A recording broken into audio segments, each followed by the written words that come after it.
Ժամը 13-ն է Open Media-ի ուղիղ եթերում Renews լրատվականը շարունակում է իր աշխատանքը, մենք աշխատում ենք հանուն Հայաստանի Հանրապետության, ես Անինեմ Զաքարյան, շատ բարի օր։ Գեղարքունիքի մարզի Ծափաթաղ գյուղում նախօրեին երեկոյան 3-ամյա երեխա է կորել, սա հերթական դեպքն է այս տարի։ Ծափաթաղի վարչական ղեկավարը հայտնել է, որ երեխան կորել է տան մոտակայքից։ Ներքին գործերի նախարարությունից հայտնում են, որ այս պահին որոնումները շարունակվում են, դրանցում ներգրավված են ոստիկանական և փրկարարական մեծաթիվ ուժեր։ Որոնողական աշխատանքներին մասնակցում են նաև Շողակաթ, Արտանիշ, Ջիլ գյուղերի բնակիչներ, կամավորականներ Երևանից։ Որոնումներն ընթանում են ինչպես գյուղի տարածքում, հարակից անտառներում, այնպես էլ Սևանա լճի ափին կիրառվում են դրոններ, ներգրավված են կինոլոգիական խմբեր։ Գեղարքունիք է մեկնել նաև մեր նկարահանող խումբը, որից թարմ տեղեկություններ ենք ակնկալում մեր հաջորդ թողարկումներում։ Ազգային ժողովում քննարկվում է 2026 թվականի բյուջեն, 5 միլիարդով պակաս է էկոնոմիկայի, 10 միլիարդով բտանախարարության բյուջեն համեմատած նախորդ տարվա բյուջեի հետ, 36 միլիարդ դրամով էլ ավելացել է ՏԿ նախարարության բյուջեն։ Հարցուպատասխանի ժամանակ ընդդիմադիր պատգամավորները ցանկանում էին իմանալ, ինչու կենսաթոշակն ու ապրանքների գները հավասար չեն աճում։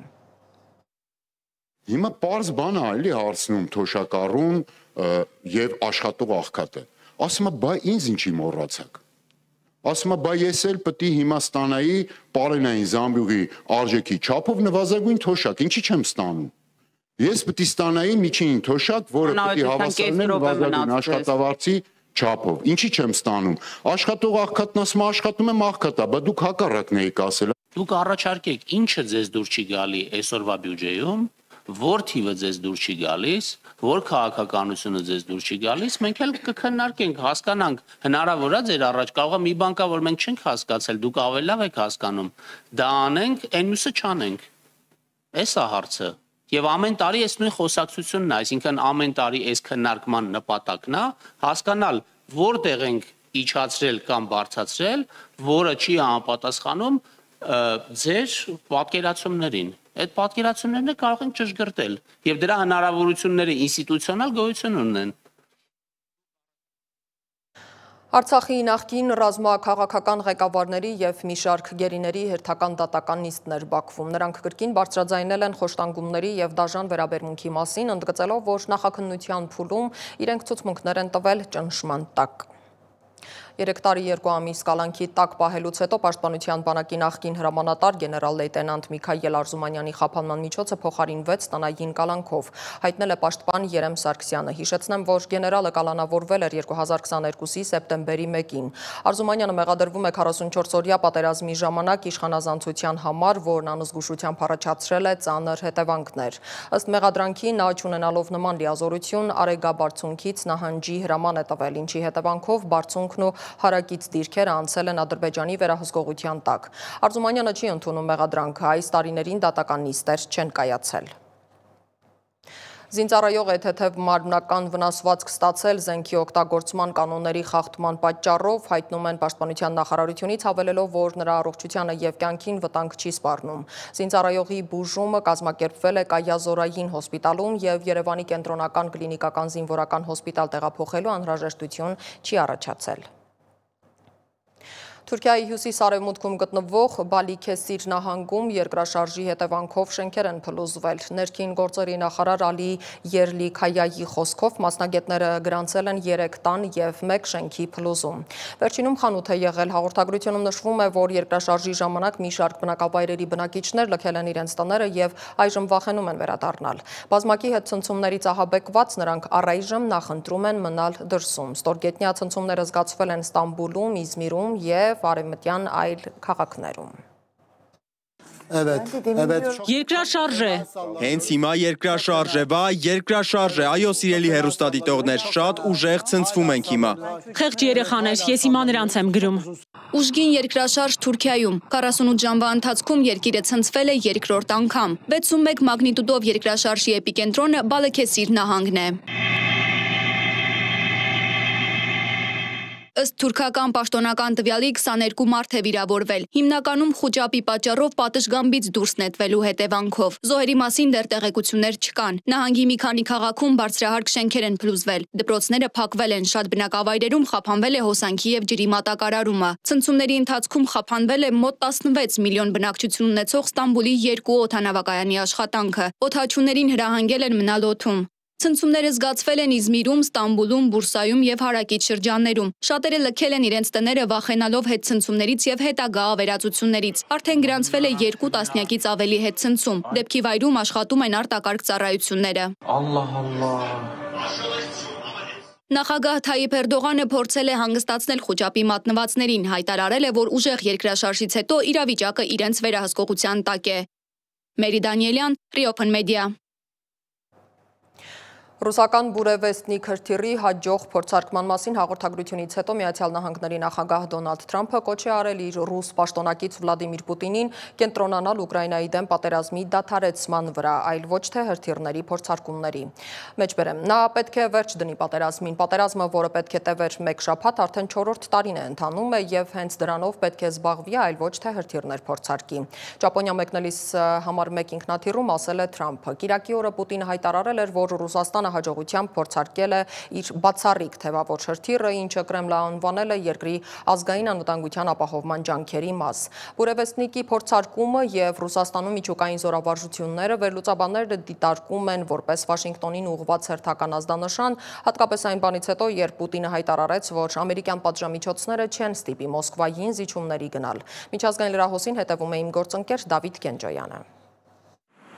Մոնտենեգրոյի մայրաքաղաք Պոդգորիցայում թուրքերի կողմից տեղացու դանակարությունից հետո բռնության ալիք է բարձրացել։ Ի պատասխան տեղացիները հարձակումներ են գործել թուրքական համարանիշներով մեքենաների եւ թուրքական ռեստորանների վրա։ Ոստիկանությունը ձերբակալել է Թուրքիայի եւ Ադրբեջանի տասնյակ քաղաքացիների, որոնցից ոմանց կասկածում են դանակարության, իսկ մյուսներին ապօրինի կեցության մեջ։ Այս իրադարձությունների ֆոնին Մոնտենեգրոյի կառավարությունը հայտարարել է Թուրքիայի քաղաքացիների համար առանց վիզայի ռեժիմի ժամանակավորապես կասեցնելու մասին։ Դոնեցկում ուկրաինական անօդաչուի հարձակման հետևանքով 2 խաղաղ բնակիչ է զոհվել։ Միևնույն ժամանակ ՄԱԿ-ի հետաքննության զեկույցը Ռուսաստանին մեղադրում է ուկրաինացի խաղաղ բնակիչների դեմ անօդաչուներով ահաբեկչության մթնոլորտ ստեղծելու մեջ։ Զեկույցում նշվում է, որ ռուսական դրոնները հետապնդում եւ որսում են մարդկանց, նրանց վրա պայթուցիկներ նետելով։ Այս գործողությունները որակվել են որպես մարդկության դեմ ուղղված հանցագործություն, որը հազարավոր մարդկանց ստիպում է լքել իրենց տները։ Մեծ Բրիտանիայի վարչապետ Քիր Սթարմերը Թուրքիա կատարած իր առաջին այցի ընթացքում նախագահ Էրդողանի հետ ստորագրել է 8 միլիարդ ֆունտ ստերլինգ արժողությամբ 20 Eurofighter Typhoon գործանիշների վաճառքի պայմանագիր։ Այս գործարքը խորացնում է ՆԱՏՕ-ի դաշնակիցների միջև պաշտպանական կապերը։ Անկարան ձգտում է արդիականացնել իր ռազմաօդային ուժերը որպես հակակշիռ տարածաշրջանային մրցակիցներին, ինչպիսին է Իսրայելը։ Հանդիպումից առաջ Սթարմերը այցելել է թուրքական ավիատիեզերական արդյունաբերության ձեռնարկություններ, որտեղ նրան ցուցադրվել է նաև թուրքական արտադրության Kaan կործանիչը։ Բացի այդ, Թուրքիայում գտնվելու ընթացքում Սթարմերը հայտարարել է, որ վճռական է փակել Ապաստան այցողներին տեղավորող հյուրանոցները, նախորդ կառավարությանը մեղադրելով հսկայական խառնաշփոթ ստեղծելու մեջ։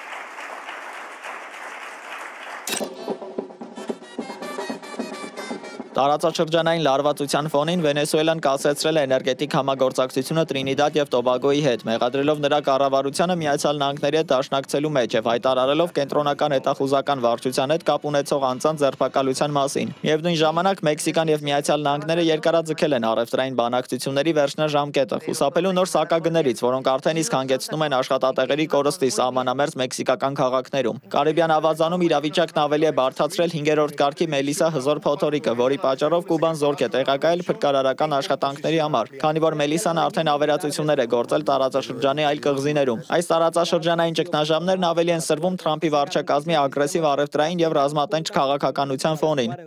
Դավիթ Գենջոյան, Open Media։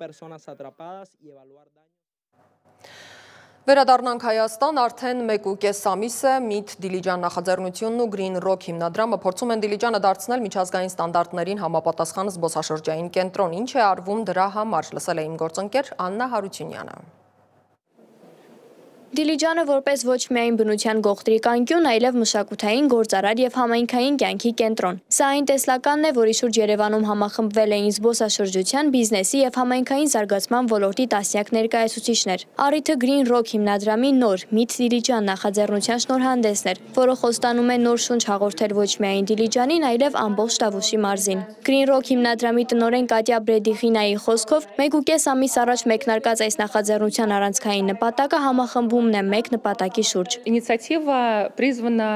объединить усилия. Նախաձեռնությունը կոչված է միավորելու Դիլիջանի առանցքային դերակատարների, հյուրանոցների, ռեստորանների, տուրօպերատորների եւ ընդհանուր առմամբ շահագրգիռ բնակիչների ջանքերը Դիլիջանը զբոսաշրջիկների համար առավելագույնս գրավիչ քաղաք դարձնելու նպատակով։ Դիլիջանը շատ մեծ ներուժ ունի։ Մենք շատ ենք ցանկանում, որ մարդիկ ոչ միայն հիանան բնությամբ եւ իրենց վրա զգան հանդարտ տուրիզմի փորձը, այլև մշակութային առումով զբաղվելու բան ունենան։ Այս նպատակին հասնելու ճանապարհին կարևորագույն քայլ դարձավ Տավուշի մարզի զբոսաշրջության զարգացման գործակալության հետ համագործակցության հուշագրի ստորագրումը։ Գործակալության տնօրեն Աննա Մարտանյանը նշում է, որ Տավուշը լինելով սահմանամերձ մարզ, նաև ունի յուրահատուկ ներուժ։ Տավուշի մարզը իր ուրույն դերն ունի Հայաստանում, իր բնությամբ, իհարկե, պատմամշակութային ժառանգությամբ եւ իհարկե ինչու ոչ սահմանային լինելը կարող ենք նաեւ դրական կետ որպես ասենք սահմանում լինելը ուղիղ կապ ունենք Վրաստանի հետ։ Meet Դիլիջան նախաձեռնության ղեկավար Դիանա Ասլանյանը նշում է, որ իրենց ռազմավարության կարևոր մասն է նաև միջազգային շուկաներում Դիլիջանի ճանաչելիության բարձրացումը։ Ծրագիրն արդեն իսկ ներկայացվել է Մոսկվայում եւ Թբիլիսիում։ Մոսկվայում իրականացրել ենք մի քանի միջոցառումներ, այսինքն Meet Դիլիջանը մասնակցել է մի քանի միջոցառումների որպես ներկայացուցիչ։ Իսկ Թբիլիսիում հենց եղել է Meet Դիլիջանի պրեզենտացիան, ինչ այսօր անում ենք Երևանում։ Զբոսաշրջիկներն իրականացում են համակցված տուրեր եւ մեկ ուղևորության ընթացքում ցանկանում են մի քանի երկիր այցելել։ Շատ մեծ հոսք ունենք Վրաստանից, այդ պատճառով էլ հասկացանք, որ Վրաստանը եւ Թբիլիսին հենց ամենակարևոր կետն է, որտեղից որ պիտի սկսենք։ Այս նախաձեռնությունը միայն զբոսաշրջության մասին չէ։ Այստեղ միայն զբոսաշրջություն չէ, այստեղ նաև տնտեսություն է, այստեղ նաև սոցիալական էֆեկտ է, եւ եթե ստացվի այնպես, որ նմանատիպ ոլորտները համադրվեն, ես կարծում եմ իսկապես ինչպես պետության, այնպես էլ մարզերի զարգացման համար կստացվի բավականին լավ հնարավորություններ։ Յուրաքանչյուր ծրագիր, յուրաքանչյուր նորարար միտք, գաղափար, յուրաքանչյուր մարզում, հատկապես եթե խոսում ենք Տավուշի մարզի համար շատ կարևոր դեր ունի, բոլորիս ցանկությունը մեկն է դարձնել Տավուշը ավելի գեղեցիկ, ավելի բարենպաստ եւ զարգացած դեստինացիա։ Նախաձեռնության շուրջ համախմբված գործընկերները վստահ են իրական հաջողությունը կգնահատվի ոչ միայն զբոսաշրջության հոսքերի աճով, այլև Տավուշի մարզի տնտեսական եւ սոցիալական կյանքի վրա ունեցած չափելի ազդեցությամբ։ Աննա Հարությունյան, Ստեփան Տիգրանյան, Reopen Media։ Ինչպես թողարկման սկզբում նշեցինք, նախօրեին երեկոյան 3-ամյա երեխա է կորել Գեղարքունիքի մարզի Ծափաթաղ գյուղում։ Այս պահին իմ գործընկերներն արդեն այնտեղ են, աշխատում են եւ ուղիղ կապ ենք հաստատում իմ գործընկեր Անի Հովանիսյանի հետ։ Անի, ողջույն, ինչ լուրեր կան այս պահին։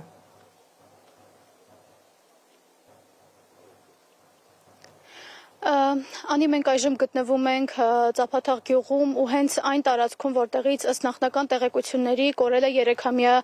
Տիգրանը։ Ըստ նախնական տեղեկությունների Տիգրանը խաղալիս է եղել իր եղբոր հետ, բայց տուն է վերադարձել միայն եղբայրը։ Երեք Տիգրանը մանկապարտեզ է գնացել, հետ տուն է վերադարձել հագուստը փոխել։ Տիգրանի հագին եղել է տնից դուրս գալուց եղել է վարդագույն տաբատ եւ մոխրագույն սվիտեր։ Նշեմ նաեւ, որ ներքին գործերի նախարարություն հաղորդագրությունը ստացվել է 3 ժամը 18:00-ի սահմաններում։ Այստեղ աշխատում են հարյուրավոր ոստիկաններ, փրկարարներ, որոնողական աշխատանքները շարունակվում են թե լճի ափի հատվածում, թե բնակավայրի ընդհանուր հատվածում կիրառվում են նաև նկարահանող դրոններ։ Քիչ առաջ մեր կողքով անցան հենց փրկարար շները ոստիկանների ու Տիգրանի եղբոր ուղեկցությամբ։ Այս պահի համար այսքանը։ Շնորհակալություն Անի, ես հիշեցնեմ, որ մեր գործընկերներն աշխատում են Գեղարքունիքի մարզի Ծափաթաղ գյուղում, որտեղ նախորդին երեկոյան 3-ամյա երեխա է կորել։ Այսքանը այս ժամի համար հիշեցնեմ, որ մեզ կարող եք գտնել սոցիալական բոլոր հարթակներում, մենք աշխատում ենք հանուն Հայաստանի Հանրապետության, ես Անին եմ Զաքարյան, կհանդիպենք հաջորդ թողարկման ժամին 17:00-ին առայժմ։